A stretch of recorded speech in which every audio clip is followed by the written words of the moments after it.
So, what if I told you that a group of researchers found a way for students to score a massive 40% higher on their exams?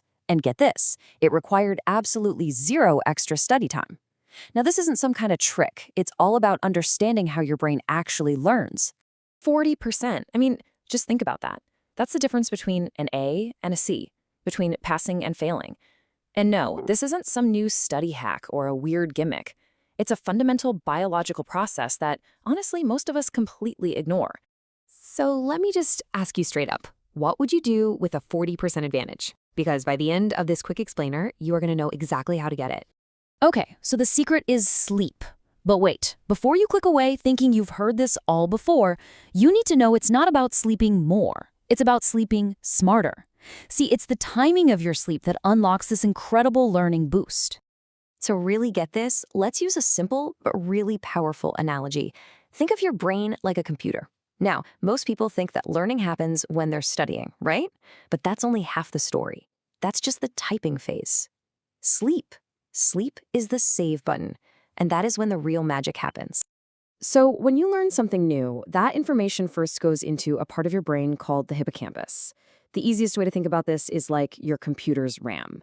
It's awesome for holding things temporarily, but it's got limited space and it's super fragile. Stuff in here can get lost or overwritten really easily. Now, for a memory to become permanent, it has to get transferred to your cortex. And that's like your brain's hard drive. It's this massive, stable storage space for the long haul. So the big question is, how does that information get from the fragile RAM to the secure hard drive? Well, this is where sleep comes in. As the incredible sleep researcher Matthew Walker puts it, sleep is literally the save button. It's not a passive state. It is an active process that takes all that fragile, temporary information from your hippocampus and carefully files it away, nice and secure in your cortex. So the most crucial point here is that learning is a two-step process. It's not one. First, you acquire information while you're awake. But second, and this is just as important, you consolidate that information while you sleep. Without that second step, a whole lot of step one is just completely wasted. Okay, so what is actually happening in your brain during this whole save process? It's not just one simple thing. Turns out different stages of your sleep perform very different and very specific jobs for your memory. Yeah, there's a real division of labor going on. Early in the night, you get tons of what's called NREM deep sleep. You can think of this as the raw data transfer. It's moving all the facts, the figures, the names from that fragile temporary storage to the permanent hard drive. But later in the night, REM sleep takes over. And this is the integration phase. It's not just saving the file, it's connecting it to every other file you have, building context and sparking those aha creative moments. And here's the catch. There is a deadline. Your hippocampus has limited real estate. If you don't hit that save button by sleeping within about 24 hours of learning something, your brain will just overwrite those fragile memories with all the new stuff from the next day. And that information, it's gone for good. So knowing this, it becomes pretty clear that some of our most common habits aren't just kind of bad for our health, they're active acts of learning sabotage. Let's take a look at the biggest offenders. First up, the classic all-nighter. I mean, this chart just says it all. Matthew Walker's research found that just one night of sleep deprivation cuts your brain's ability to absorb new information by a staggering 40%. You're literally walking into class trying to type on a keyboard that's unplugged. Next up, caffeine. That afternoon coffee might feel like it's helping you power through your study session, but caffeine has a half-life of 5 to 6 hours.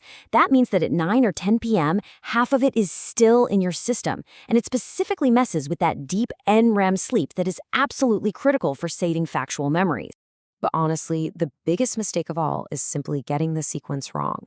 Most of us do this. We study, then we take a test, and then we finally sleep.